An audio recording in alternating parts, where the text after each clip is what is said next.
there's not a moment that I didn't have a tear in my eye.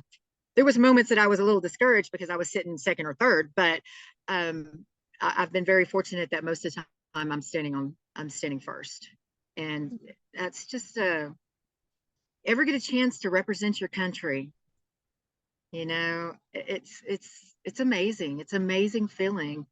So few people get to do that, and to have that opportunity, to be, it's awesome.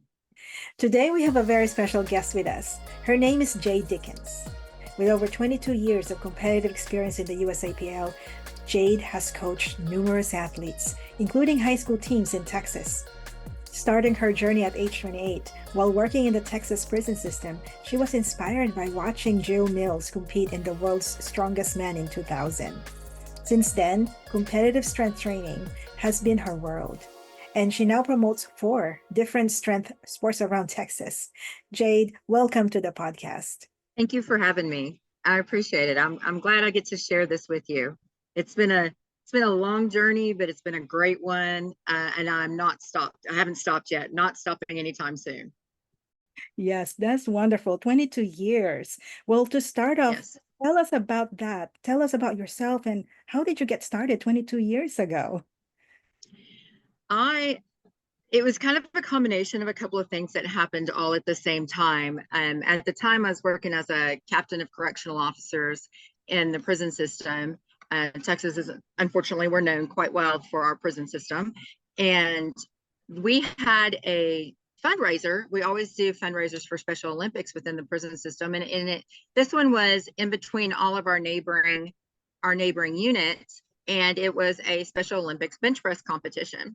So on my facility, most of the time, just like in all the softball games or anything like that, you always have to have that one female that's going to be on your sport, on your team to fill out the team, And so at the time, there was only about 5 of us women that were actually working on that particular facility in corrections. And so I was me and some of my other supervisors and officers, when it was our break time and stuff, we would go, because I worked at night, really did enjoy working night shift, and we'd go work out and everything. So I'd been working out for a while. I've always enjoyed the weight room, always knew I was a little bit stronger than average. Grew up on the farm doing, farm girl things, grew up with horses and cattle and goats and all that good stuff. So I wasn't afraid of getting dirty, wasn't afraid of getting in there and doing hard work. And really don't prefer it right now anyways. I prefer to stay pretty clean, but don't mind getting in there and doing hard work. So we had this competition come up. And so I got to be the female. Sorry, my dog is over here. She's wanting some lovin's. And I had heard around town, because in our area we have 7 prison systems. We have 7 prisons in our town. So, and I had heard on another unit that there was a lady that did powerlifting and that she was going to be competing. And I was like, okay, that's pretty cool. I hadn't, really shown any interest. And about the same time, World's Strongest Woman was still being broadcasted on TV. So my husband and I have always enjoyed watching the World's Strongest Man. And Jill got on there, and, she was from San Antonio, Texas. She was 5'4". She weighed 180 pounds. And I just looked at her doing the things that she was doing, and I was like, I can do that. I want to do that. And the fact that she was in San Antonio, it was like she was obtainable. You see somebody on TV, you don't think you can obtain what they're doing. And I'm like, I told my husband, I said, I want to do that. I want to try. I want to do that. And this is, like I said, it was in the early 2000s. So strongman was not in all of the gyms like it is now. And that was right when instant messaging was coming about with AOL. And I reached out to her. She answered me. you know, and then at that time, Dion and Willie Wessels was operating the Strongman. I can't remember now the name of it. I reached out to them. Dion talked to me about it. And I thought, you know, this is really cool. These people who you're seeing broadcasted are just really down to earth, chill people. And they were very helpful. We went down and met with Jill, went to her house, all over different equipment and everything. And on the ride home, my husband and I were talking about it, and, you know, and we were like, you know, having the proper equipment is extremely important in strongman. And he was like, you know, you don't have any access to that. And I'm like, you're right. I said, but I heard that there's a powerlifting team somewhere around here in Central Texas. And so I got home, Googled Central Texas powerlifting, and come up with Johnny Graham's name. And if you know, if anybody lifts in USAPL, everybody knows Johnny Graham. And he's the vice president of USAPL. And lo and behold, he was less than 30 minutes away from me. I live in Gatesville. He's in Killeen. I was going to Killeen, working on my master's degree at the time at Tarleton. And so I was driving through Fort Hood, and it just all fell together all at once. I called him up, and he said, yeah. He says, come on over. And he was like, just so you know, we don't tolerate any showboating. We don't, you know, he was very straightforward. He goes, you're here to learn. You're here to make yourself better. Just want you to know that on the get-go, we're not tolerating any extra stuff. And I'm like, okay, I don't know what in the world I'm doing. So you're going to, you know, teach me. And that's how it really started. And then we had at the same time, we got on there and had that Special Olympic bench press comp, and I won on the women, for the women. I benched 185 pounds. And, you know, back then, I mean, that was a big deal. That is still a big deal. It's still a big deal for women to bench 185 pounds. You know, anything over one plate for a woman is huge. And so, and because women always say, my bench is the worst. How do you bench so much? Because my bench is my best. And it's taken me around the world. And, you know, it's just consistent practice. I follow a lot of Jen Thompson's stuff, and there's several things that she's done over the years that I have followed with her and have really worked. You know, being an equipped lifter, I enjoy bumping back and forth between equipped and raw. And being an equipped lifter, you get bigger numbers, but you also have to learn how to use the equipment, the bench shirt and everything. And so that adds a whole different aspect of it. And it wasn't until, I think it was about 2008, that we even had raw lifting come into USAPL. So before, if it was before 2008, you had to be equipped. So you had to learn how to use the squat suit, the knee wraps, the bench shirt. You had to learn how to use all of that. And so I'm glad I had that opportunity, because even though I enjoy raw, I still really enjoy lifting equipped as well, because it's just it's a different aspect of it. And when you learn how to use that equipment, you know, the numbers get a lot bigger on the bar. And so that's pretty stinking nice too. So, but that's how I pretty much come about it. And I called up, and the phone got answered by the right people back then. And they were inviting and said, come on in and give it a shot. And I kept going to Fort Hood to train with Johnny Graham and the Phantom Warriors, and did my first national meet in Nebraska, flew by myself for the first time. And I've been almost to all of the 50 states just thanks to powerlifting. And it's been an awesome journey, and I'm not finished. I'm not finished by no means. Yeah, and I see you have a lot of here in your background. You're the co-state chair of Texas for USAPL, you know, and then you also are the state rep for United States Strongman, where you started. And I also a promoter for Arm Lifting USA and also Mass Wrestling USA. So that's a lot of, you know, throughout that 22 years of journey, you have accomplished all this in that short time. Strongman was definitely like the outlet. When I would start burning out on powerlifting, I'd start throwing in the strongman stuff, just the, sandbags, kegs, yoke, those kind of things, just because it broke up the monotony of squat, bench, and deadlift, and it kind of, strongman makes you be a little bit more athletic instead of just, I've always been a fat power lifter. So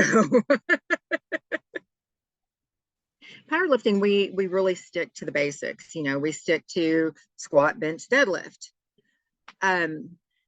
Strongman has the more active movements where you have like the yoke run or a sandbag carry or an overhead press. I am now, because my overhead press is horrible, I now am telling all powerlifters, learn how to do an overhead press. Be able to do an overhead press because it's so vital. It's not going to detract from your bench. It's actually going to make your bench better, but it doesn't work the other way around. So my bench doesn't make my overhead better. Unfortunately, it actually kind of worked against me because of range of motion. And so, the movement aspect of strongman, you've got to get in there and pick something up that's heavy, and you've got to move with it, whether it's 10 foot or 50 foot, and all your little stabilizing muscles in your joints and throughout your body, we have a tendency to ignore those in powerlifting, and so putting in some strongman movements helps keep you with your cardio, kind of helps keep you with all of those little muscles that you're not using, that you forget to train sometimes, or sometimes accessories get put on the back burner because you're 90% 3x3 on your squat that you're programming. Man alive, after that you're wasted. You're like, I can't get any more. And so I think it really helps bringing in the strongman lifts with it to just make you a better power lifter. With the past coaches that you were introduced to, the vice president of USAPL, and your journey throughout, were there any significant turning points or moments that really solidified your commitment to powerlifting?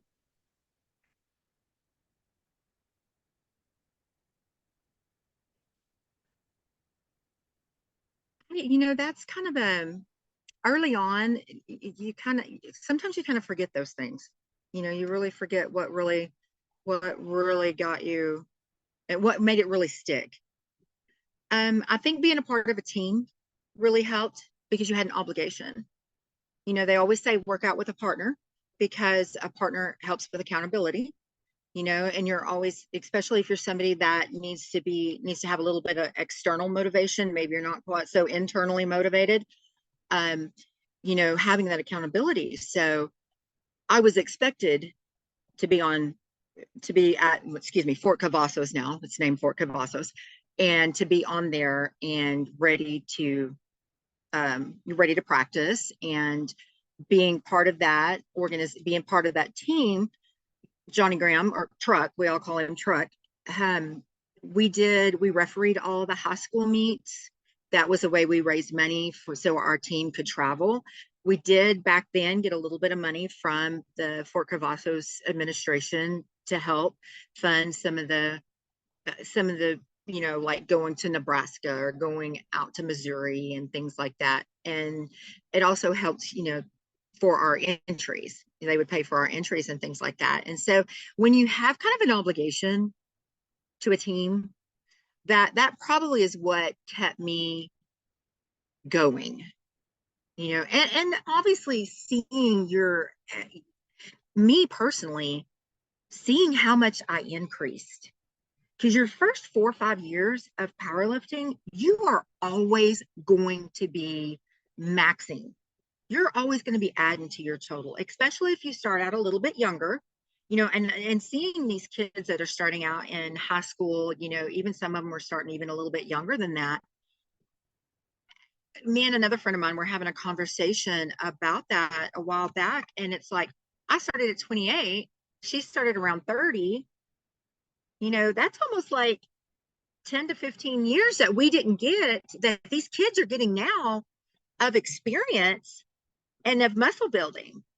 And it's so, the sooner you start, the better off it is, and these, I mean, some of these kids are coming out and they're just monsters, like McKenna Henderson from Midland. I mean, she's just absolutely amazing. We've got a couple other girls. Midland is a great school. Tim Anderson does a great job coaching those kids up there, and he always has a huge showing. Sam Houston is a college that I've been involved with. My youngest daughter went to Sam Houston and lifted powerlifting with Sam Houston. And so, it's good to see all of these colleges still keeping these kids motivated and interested. And man alive, we just had at Equip Nationals, a girl squatted 650 and got, white lights. Now, I think she squatted 700. Now she didn't get it because of her depth was a little bit shy, but oh my gosh, the girl put 700 pounds on her back and squatted it. I mean, we're seeing numbers nowadays that people are, they're real quick to be judgmental and real quick to say, oh, they're just doing X, Y, Z. No, they're not. They're just working hard, and they have the right people in their lives that are keeping them motivated and on that track. And they are, man alive, I mean, they're just really, Bonica Brown, she's been a superstar for many, many years in USAPL. I believe she was close to the first woman to ever squat equipped over 700 pounds. She benched over 400, equipped, and she was still young. She was in her mid 20s when she did that, mid to late 20s. And it's just these kids, but she started lifting at 13.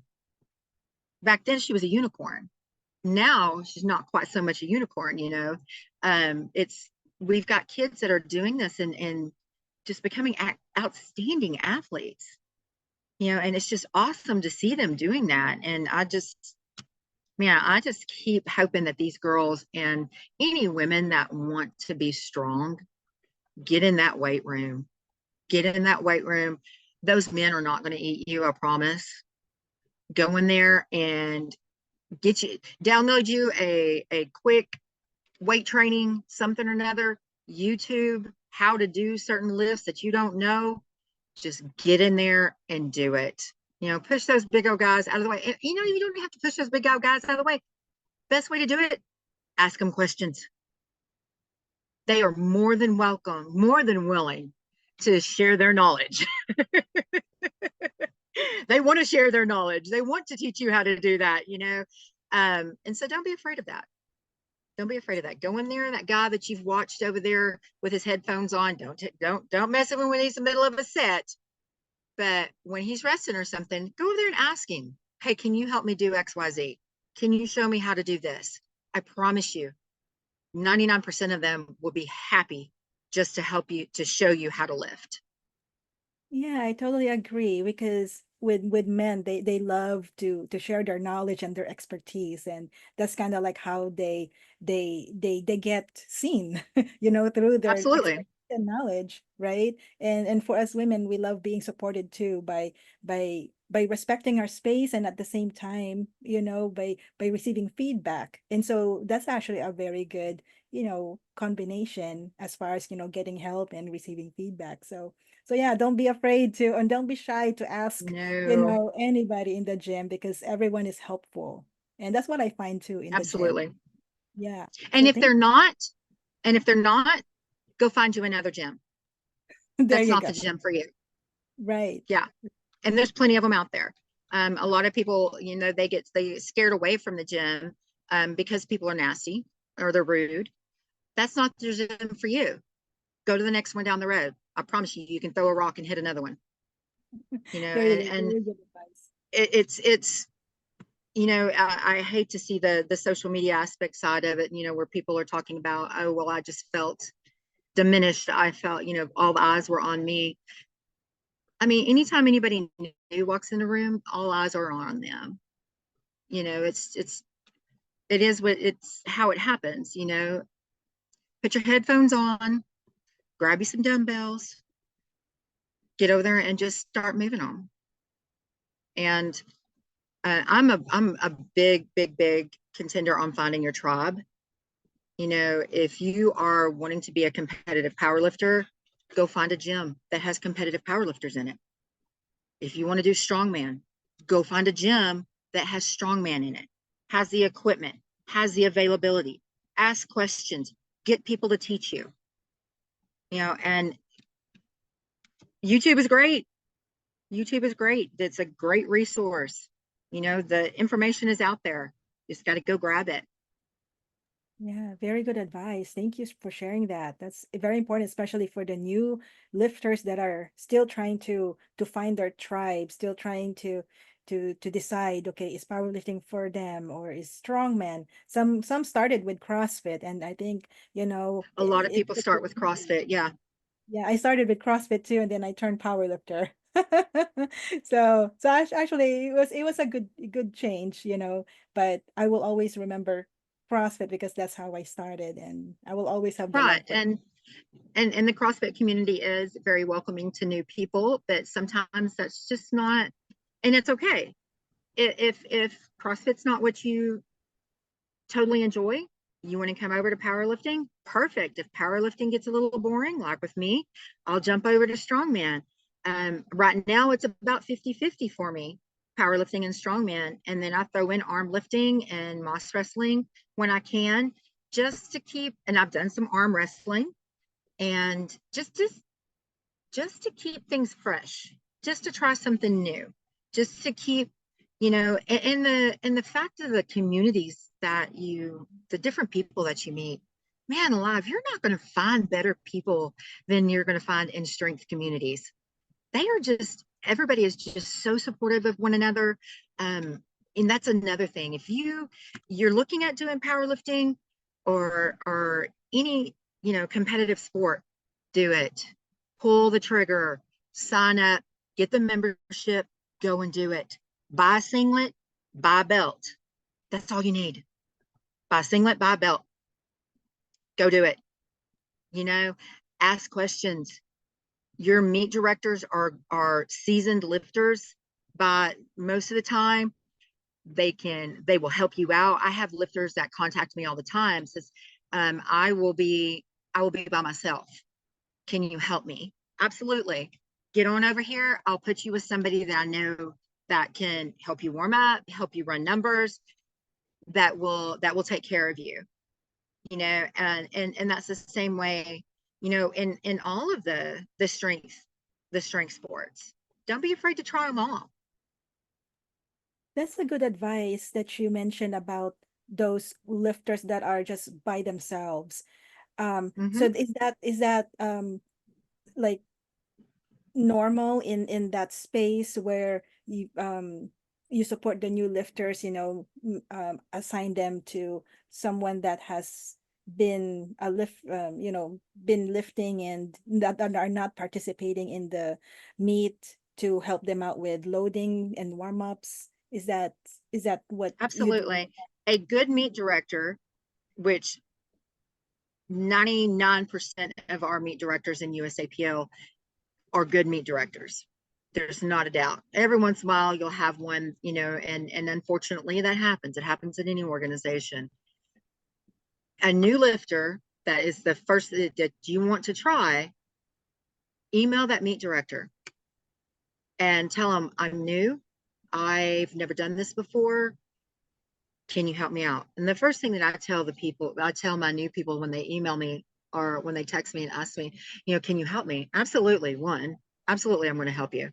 And then two, as soon as you get there, come introduce yourself to me.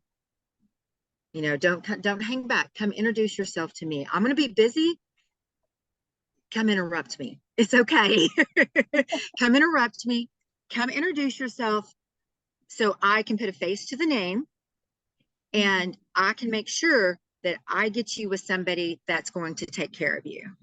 And sometimes I'll even help new people run their numbers, or as I'm running the meet, you know, I don't necessarily help with the spotting and loading part of it back in the warm-up room, but the strategy part of it, The people that run my table, they've been running my tables for years. They know, they understand the strategy part of it. And so they're like, that looked really easy. You look like you can put about, let's go another 5 kilos or another, another 15 pounds or something like that. And so it's about having, as a meet director, it's about also being surrounded by people that are really helpful, that've been in the game for a while and are very knowledgeable as well. And so, like I said, most of your meet directors throughout the United States with USAPL have all of that. They have people that are going to be there to help you. The refs are there to help you. We want people to come and enjoy powerlifting. We want people to enjoy being in competition. We love it. I mean, it's our passion, and who doesn't want to share their passion with others? And so anybody that comes in, I am always, ask me any questions, text me, call me, whatever. Ask me. I'm an open book. Ask me what you need to know. Yeah, that's very comforting to know, especially with new lifters in our group that are asking, how do I do this, or what do I need to do on my first meet, And so, especially with, like I remember my first meet, I don't have, well, thankfully I have my partner at that time, but I have to, he had to make me wait in a bench, and he decides, okay, when am I gonna go to the podium? Like he's directing me. So like Yes. I think it's important that we have that with us, and I'm very fortunate that to have you here, because that is such a comforting message that you're telling other new lifters, that Oh, it's absolutely. okay. You Yeah. can ask I just them. did equipped bench nationals. And even as an experienced lifter as myself, I want a handler. I need somebody to handle me, because I don't want to have to worry about numbers. I don't want to have to worry about how I'm going to put my suit on. I don't want to have to worry about unloading and reloading the bar. And I call one of my really good friends, Mike Haffenbrack. He's the coach at Sam Houston College. And he was my daughter's coach. I've known him for years. Him and his wife, Ashley, are just the greatest people on the face of the planet. He come out a day early to South Carolina to handle me, because that's what he does, and that's how we give back to one another. I don't have to worry about my numbers. I don't have to worry about the way my suit feels. He is going to take care of all of those things for me. He's going to let me put my headphones on, let me get in the zone, and he's going to tell me, it's your turn. Get up there, get my wrist wraps, get some chalk on, and then all I got to worry about is getting up there and lifting the weight. And that's extremely important. It's a very, very important part of the game. It really, that part of it is having a handler that you trust, and, has your best interest at heart. Yeah, exactly. Yeah, they're like your personal assistant at that time, and I love that idea, because the giving back part of it. Like Mm-hmm. we do this in this meet, and then now next meet, I'm here to support you, and I love that powerlifting community, that essence, and that's why I'm in the sport, because that's exactly what I look for in a community, that supportive people and environment. So thank you for sharing. Absolutely. Yeah. Yeah. So yeah, with powerlifting, like any sport, it comes with its own sets of challenges. What were some Mm-hmm. of the biggest challenges you face, and how did you overcome them? Oh gosh, some of the you know uh, personal challenges was finding the time. That's probably the thing that I hear the most from everybody, is finding the time. Um, Mainly because if you're a mom, you're a wife, you also work, it's hard to stick in 1 or 2 hours in the gym 3 or 4 days a week. That is very difficult. That mom guilt is real. That mom guilt is extremely real. You know, and what if you're a single parent?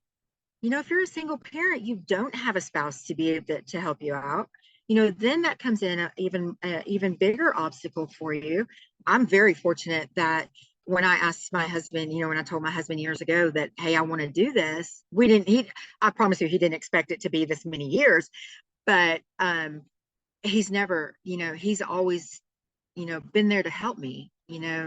He'll, the kids will come home from school. A lot of it too is I kind of moved myself around my kids. I started coaching and teaching when the youngest one was in first grade. So I had a big span there where I was coaching myself in high school. And so she, it was very easy for her to come over to me just from her school and things like that. And we live in a small community. And so we have to make ourselves a priority. We women, we have to if you can't make it to the gym for 2 hours, if it's 30 minutes, if you've got to get up before the kids and everybody else get up and are awake, do it. If you got to get yourself a home gym, do it. Because many people will tell you cannot pour from an empty cup. And we women try desperately to put back into our families as much and as possible of everything that we can. And sometimes we don't leave anything for ourselves. And I'm very, very fortunate I was able to carve that little bit of time out for myself, whether it was within working, because like I said, when I was working at the prison at night, I worked at night. So I had the availability of having a gym there. And so when on break, that's what I would do. I would work out, or as soon as I got off work, husband and children were still at the house, at 6 o'clock in the morning, I would immediately go to the gym. So you just have to, that's probably the biggest thing, is creating that schedule for yourself and whatever I'm trying to say, prioritizing that you are important, that you are worth it, and that that you need to get in there for your own health. Weight bearing exercises is one of the best things for women. The studies have already shown that. Any type of resistance training for women, even if you've got to go in there. There's so many women now that I know that have just gotten into powerlifting, and they're in their 60s or their 70s. And it's awesome. And what drove them to it was their doctor said, you have osteoporosis. You've got to do something to help build up your bones. And doctors are prescribing, thank goodness, weight-bearing exercises. And so the women get in there and they love it. They like being competitive. And they have found a whole nother community that is just amazing. When you're a master's lifter, that's when it really gets to be fun. When you're an open lifter, you're still really competitive. But once you're a master's lifter, that's when the fun truly begins in all of it. So, but that was probably the biggest thing, was finding the time. Burnout was a big deal. Consistency. Oh my goodness gracious. That was probably one of the biggest things. I'd go real good for 3 or 4 months, and then I'd slack off for 2 months, and then I'd have to drink it back up. And so I did that for, oh my gosh, for many, many years. And then about 7 or 8 years ago, I was like, I have to stop stopping. And I put my mind to it. I stopped stopping, and that's when I become my most successful. Yeah. Well, with that moment that you shared, was there an instance where you felt like giving up, and how did you push through that? Say that one more time for me. Can you share an instance where you felt like giving up, and how were you able to push through that? It's hard. Pushing that heavy weight is not easy. There's many times that even still in the gym, it's like, I could just walk away from this right now and be happy. But that is just a very momentary delusion. And it's like, there ain't no way you can do that. Yeah, you could walk away from it, but are you going to be happy about it? No, because you're still going to have to be in the weight room anyways to maintain your health. So there's a give and a take. You're still going to have to do some extra cardio to maintain your health. You're still going to have to get in there and do some resistance training for your health, if you want to stay healthy, because nobody wants to give that up. So, why not stay competitive? Why not stay with it? And one of my go-to sayings is, because people are always like, don't you hurt all the time? And I'm like, yeah, I hurt all the time. But I would hurt all the time if I was weak as well. Because then I turn around and ask them, don't you hurt when you get out of bed in the morning? They're like, oh yeah, my lower back hurts and I got to take 4 or 5 steps to get everything going and get the joints moving and everything. I said, yeah, but the difference between you and me, I'm strong. I'm strong. So I would much rather be strong and hurt with our daily aches and pains that we deal with than be weak and still hurt. Because our bodies, we top out in our early 20s. Everything from there on out, we're, lack of better words, we're disintegrating. So, I mean, why not? I would much rather, and that's what I have to tell myself. I have to tell myself that. Remember, you want to be strong, because even if you quit, you still got to be in here and you got to work. That's true. It's like living without regrets, right? Oh, absolutely. I'm huge on that. No regrets. I'm really big. Powerlifting. One of the things, powerlifting has really allowed me the opportunity to travel. I've been all over the globe with powerlifting. My bench press has taken me around literally taken me around the world. And who wants to give that up? You're having fun and getting strong at the same time. Absolutely. I've been to Japan. I've been to Mongolia, Costa Rica, Canada several times, Mexico, and this is all Sweden, Denmark. I headed to England in October for the World Cup, for Bench Press World Cup. And who wants to give that up? Getting to learn new cultures and see and meet new friends. I have friends all over the world thanks to powerlifting. Wow. It's an amazing sport, and you can take it as far as you want to with it. I've just been fortunate enough that I've just stayed with it and stuck with it. Yeah, and your dedication and commitment took you there. Yeah. Yeah, definitely. Yeah. And would you say those are some of your proudest moments, or do you also have some other proudest moments and some significant achievements that you had in powerlifting? Oh my goodness gracious. There's nothing better than standing in a foreign country and you're standing on the podium with that American flag draped either over your shoulders or behind your back, and you're in first place, and the American anthem is being played. Wow. The national anthem's being played as you sit there and look out over the crowd at your teammates and at all these other world competitors that are at your level, and knowing that you worked your tail off to get to that point. There's nothing. There's not a moment that I didn't have a tear in my eye. There was moments that I was a little discouraged because I was sitting second or third, but I've been very fortunate that most of the time I'm standing first, and that's just ever get a chance to represent your country. It's amazing. It's amazing feeling. So few people get to do that, and to have that opportunity, to be, it's awesome. It's awesome. It's not something that I would ever take back. A couple of my other, when I was coaching in high school, in Texas, football is big in Texas, so powerlifting is big in Texas. Powerlifting is huge in Texas. Our women's, girls powerlifting state competitions are normally 500 to 600 competitors. Now, we don't all compete against each other. It is broken down by schooling, by rating, 1A, 2A, 3A, that kind of thing. And I coached a group of phenomenal kids in 2009 to state championship. And that was probably one of my proudest moments. And not a single girl placed first.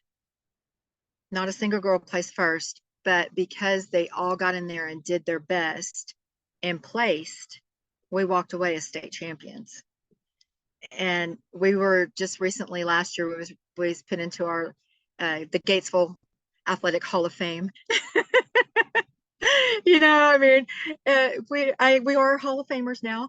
And so, and then I got, at that time, that's when I started bringing in the USAPL aspect of it. And so my kids, because they wanted to compete outside of school and throughout the school year.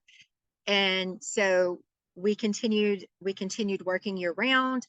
2013, my community helped me raise money to send 13, I think I took 13 athletes to women's nationals, 13 girls to women's nationals in 2013 in Orlando, Florida.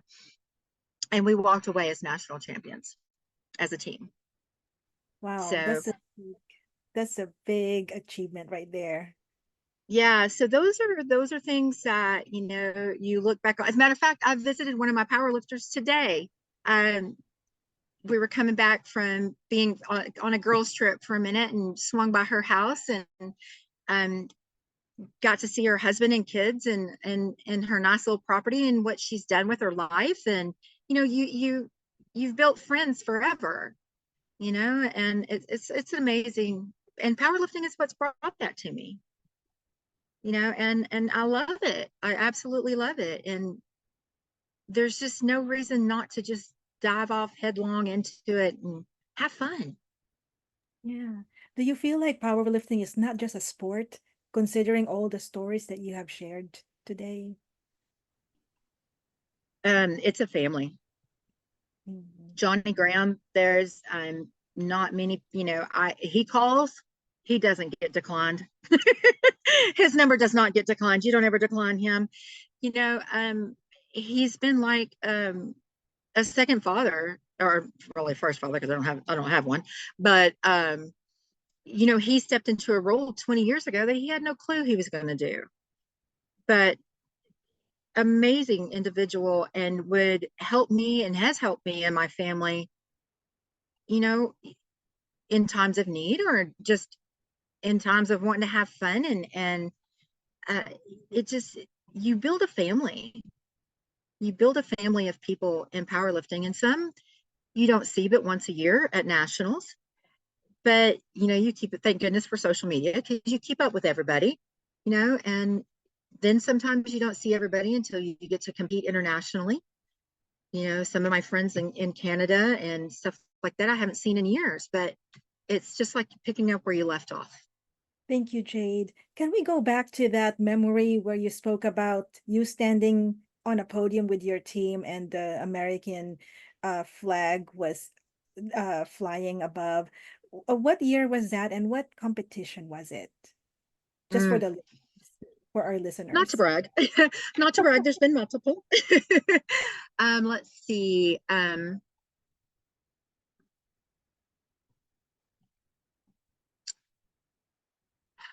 Gosh, 16, 17, 18 was Costa Rica and Mongolia.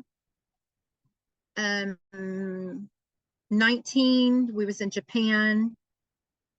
I actually got beat by a Hungarian lady in Japan in 2019. I was not pleased with that, but I mean, I benched almost 300 pounds, raw bench 300 pounds. So you know, I benched 297.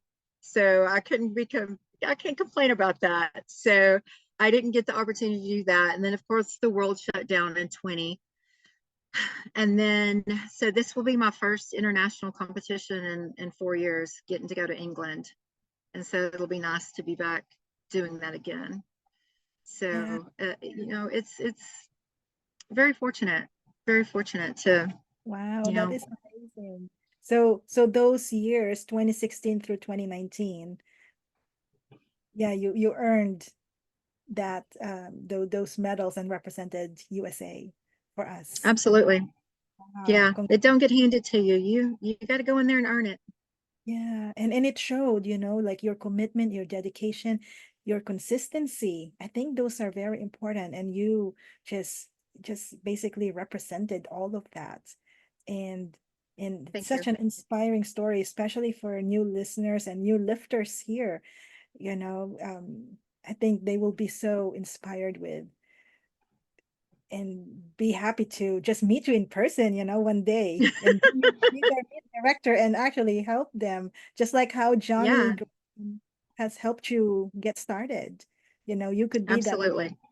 that will start that life for them, just like you had. So that is how what giving back means. And it's like a full circle. It's beautiful. Thank you, Jade. Yes. Yes. Thank you. You're welcome. And so many of our listeners, just like I mentioned, are either just starting out in powerlifting and they are Mhm. looking to take their training to the next level. What advice would you give these women who are just starting out? The consistency. Absolutely. The consistency. Like I said, I was fortunate enough to have Johnny right in my programs. Finding someone that and I've got a good coach right now that does my programming for me. Um, that finding that is very important because you don't want, and especially if you're a woman of age, Mm. we can't train like somebody in their 20s and 30s can train. So so the person that you trust to write your programming is extremely important. You've got to, I would vet them very seriously.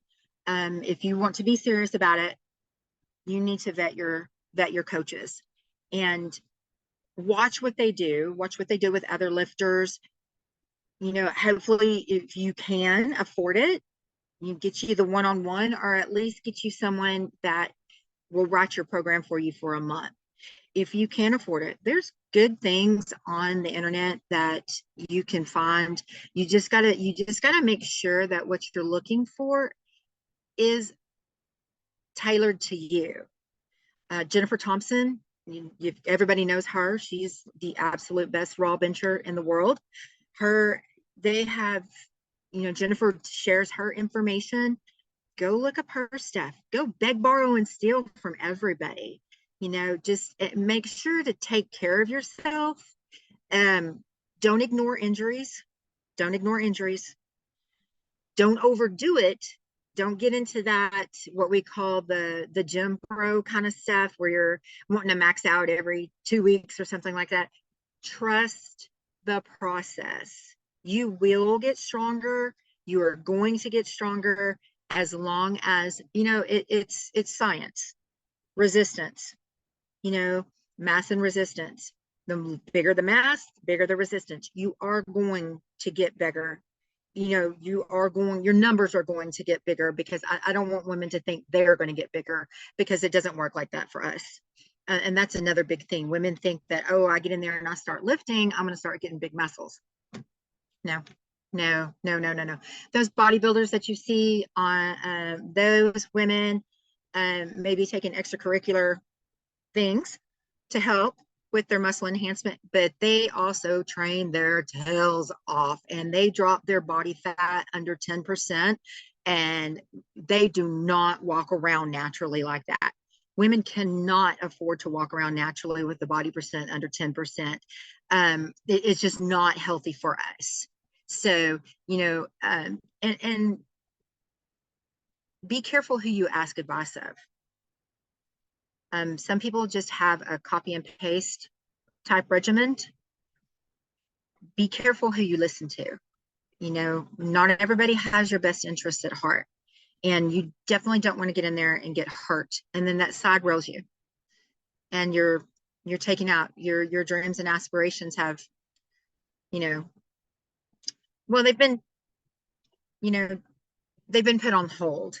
And that's another thing that I'd love to address. Just because you get injured does not mean you're done. I've been very fortunate in my 22 years that I've had some injuries. I've had some significant injuries that I've had to work in and around, but I educated myself. I broke an ankle and had to have ankle surgery in 2005. Just started out, you know, in powerlifting and everything, and broke my stinking ankle that required surgery, you know.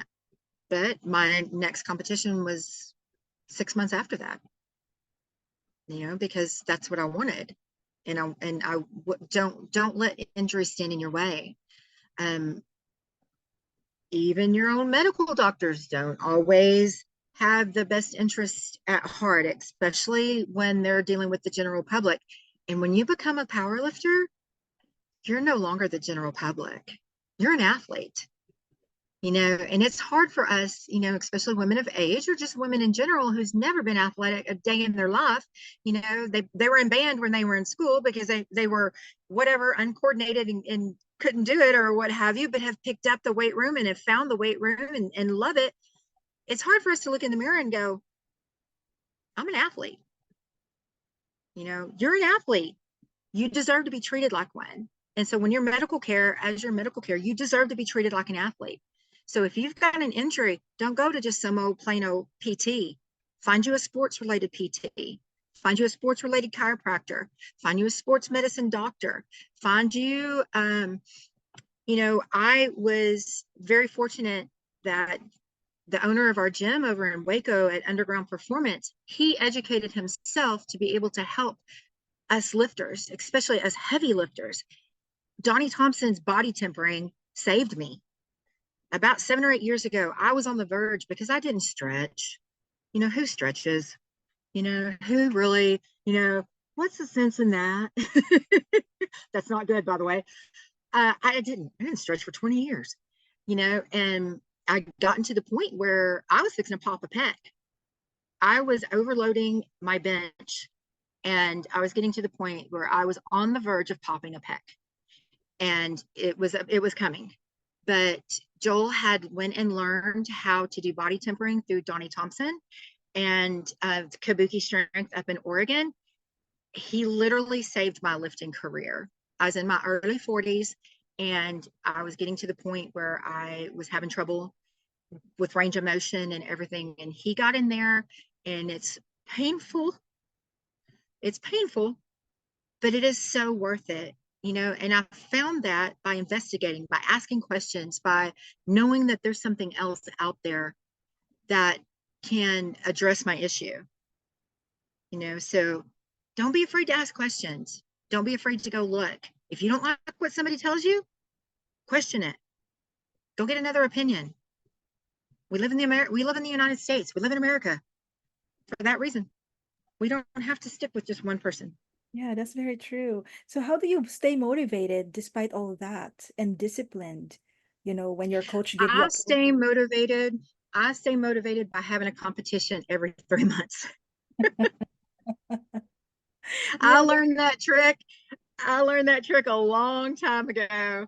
And that was part of my stopping.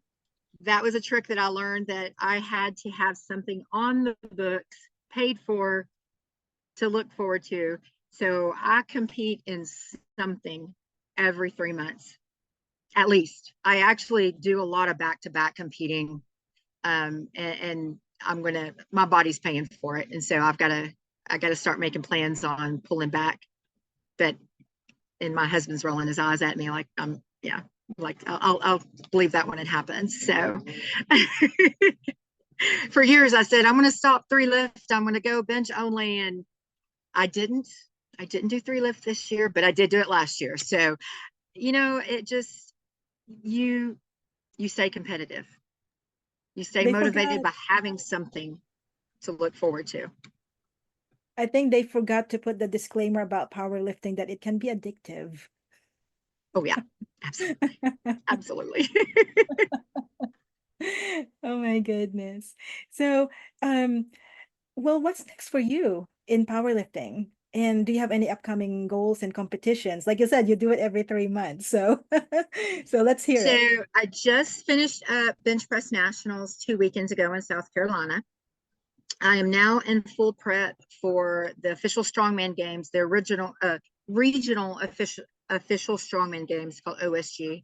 That's going to be at the end of August. So I'm transitioning from the powerlifting aspect of it to the to the strongman aspect of it, a lot more movement, a lot more overhead stuff, a lot more cardio. And then, right, so that's at the end of August. Then I will go to England October 19th for bench press.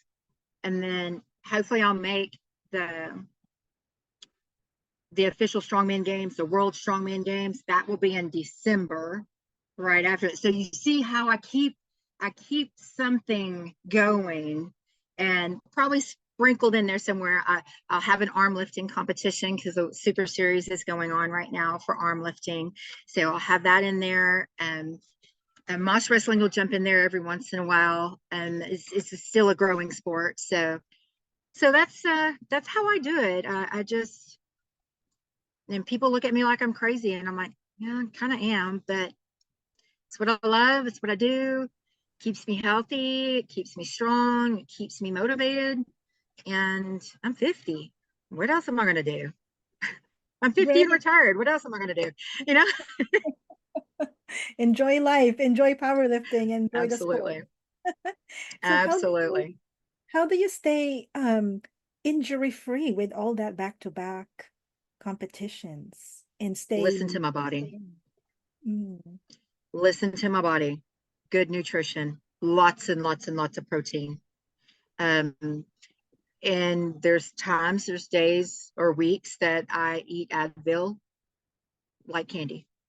You know, there's just times that you have to listen to your body and go search out those people that know how to release whatever's got your body pinned up.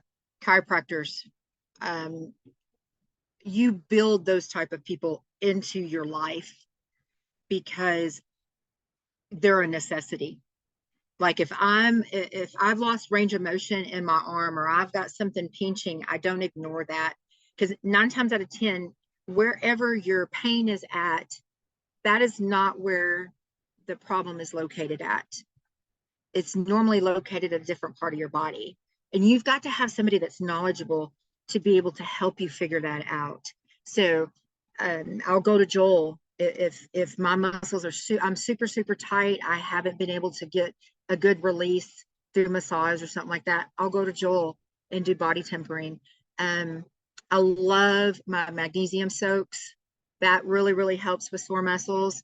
Soaking in Epsom salts after a hard workout, that really helps. And if I'm really sore, like the lactic acid is really built up, that's when I'll do the cold baths, the ice baths there. And the movement, and you got to move.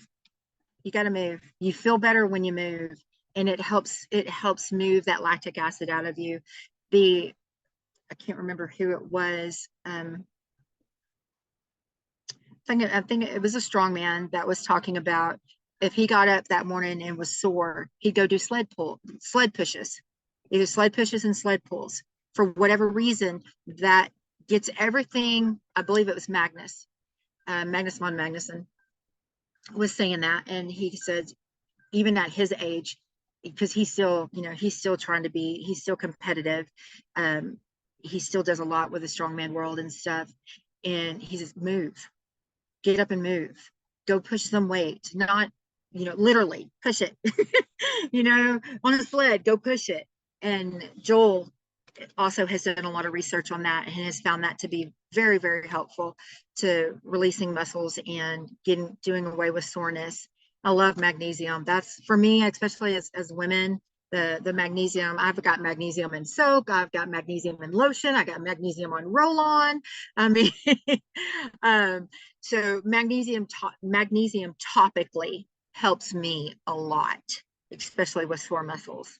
So, and again, it goes back to trusting your coach and trusting that they're going to build the right program for you to see progress and keep you injury free.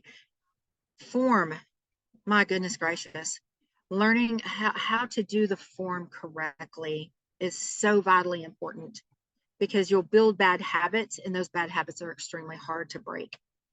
And so that's another reason, go find you a tribe, go find you somebody who knows what they're doing.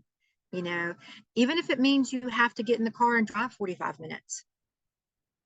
If you can do that once a week is better than nothing. Once a month is better than nothing. Going and training with people who know what they're doing, who can evaluate your form, who can help you with commands, who can help you with the rules, who can, you know, you've got to go find those people. You know, you may have your everyday gym bro goes, oh yeah, I did powerlifting back in high school. You know, I can help you. No, no, no, no, no, no, no, no. So thanks, I appreciate it. I'll take some tips from you, but do your investigation. Find somebody who is currently a powerlifter or who has been in powerlifting for numerous years to be a coach and mentor type person to you.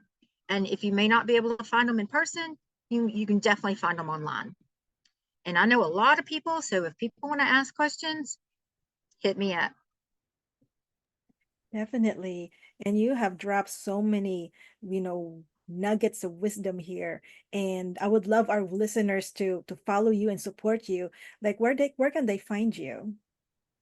I'm on all of the socials, and I'm pretty generic. You know, it's Jade Dickens on Facebook, Jade Dickens 17 on Instagram, Threads, and whatever else, other things. I think TikTok and all that other good stuff out there. So I'm not very original when it comes to the naming. You know, back then when it first started out, you know, it wasn't that big of a deal for us. We just needed something, and so my email. A lot of people have my phone number. USAPL website. So I'm pretty easily obtainable. And if you want to text me and ask a question, I don't have a problem with that. I'll definitely answer emails and everything. I do have my own small promotion company. It's called Relentless Strength Promotions. This is something that I recently started. I've been hosting competitions for 5-6 years. But after having retired, I invested in a box truck and I'm mobile. And so I've got a lot of the strongman equipment. I've got several racks and things. So I go all over the state of Texas hosting competitions. So gyms that want me to come in and host a competition for them, I do that, or expos and things like that, I try to get as much exposure out there. I'm really big as far as in Texas. I really try to keep my meets smaller so that it's more inviting to people to come in and give it a try. You know, see if you like it. You know, get involved. So I really try to cater to the athlete to make their experience the most important, because you know, I've been doing it for all these years. It's not about me. It's about continuing building our sports. And I truly believe that I've got that old kind of, I never played football, of course, but kind of like an old football coach mentality of, you know, championships are won and lost in the weight room. And that's the truth. You know, if you want to be a competitor and you want to just be better in your average life, get in that weight room. It's useful. It really is the fountain of youth. You know, it staves off, you know, aging really well. You feel better about yourself. And that's the most important thing. We don't get out of here alive, you know, so make the best of it. Make the best memories that you can. Yes, definitely. And any final words of encouragements for our audience? Pull the trigger. Pull the trigger. I'm telling you, do it. Do it, do it, do it. Even do it. Don't be shy. Pull that trigger. Get it done. Sign up for that meet. Sign up for that gym membership. You know, go up to that person and ask them questions. Go find you somebody. You know, there's so many social media influencers now, and find the right one. Make sure that what their product that they're putting out is what you want to represent yourself. So if you want to be drug free, USAPL is definitely your best bet. You know, find people that are experienced in USAPL, USA Powerlifting. That's what's important. If that's an important aspect to you, even if it's not, if it's something that you want to get as strong as what you possibly can, and you want to be the strongest, most possible badass that you can possibly be in the gym, and you don't care what it takes, there's organizations out there for that. There's people that coach that. Go find those people. They're easily found. You know, just make sure you find the right fit for you and find the right people for you, you know, because you want to make sure that their goals for you are the same as your goals are for yourself. Yes, definitely be intentional, and Yes, find the right person that has good intentions throughout your power. absolutely. Yes, Yeah, absolutely. So, perfect. Yeah. and I Well, thank thank you you. for letting me do this. I hope I didn't drawn on too long. Oh no, you have so much wisdom that you have to share, and I very appreciative that you came to the show because everything that you are speaking about is what our group members inside the Women of Powerlifting group, that's all that they're asking about. Most of our members there are brand new lifters, and so having your knowledge and just someone that have that many years of experience to actually talk about it, I think that is going to be helpful to them, and I can't wait to release this podcast episode so they can start just absorbing all your knowledge Thank you. and and be their mentor, maybe in their future powerlifting careers. So thank you, Jade. Well, I'm always around, and if there's anybody ever in Texas, come visit me. Come visit me. Well, if you want me to come visit you, just give me a time and a date, and we'll see what we can make happen. And I'm all about it. I'm all about it. I just want to see women be able to find the strength within themselves, to find their worth, and to know that you are capable of doing whatever you put your mind to. Whether if you want a 400-pound deadlift or a 500-pound squat, a 300-pound bench, that ceiling has been broken. It's there. Go get it. Get after it. It's there. It's obtainable. I promise. A lot of people feel I just can't get to that. Yeah, you can. Yeah, you can. It is there. There's people out there that will help you. And what a awesome community that we have. We have an awesome community. The strength community is awesome. And man alive, you'll find the right person for you always. That's right. That's right. Well, again, thank you so much, Jade, for sharing your incredible story with us and insights and so many golden nuggets. It's been a pleasure having you on the show. Thank you, Jade. Thank you very much. I appreciate it too. Y'all have a good day. You're welcome. Thank you. To our listeners, thank you for tuning in to the Women of Powerlifting podcast. If you enjoyed today's episode, please leave us a comment and subscribe so you don't miss any future episodes. You can find us here on YouTube at Women of Powerlifting and follow us on Facebook and Instagram. Until next time, keep lifting and stay strong.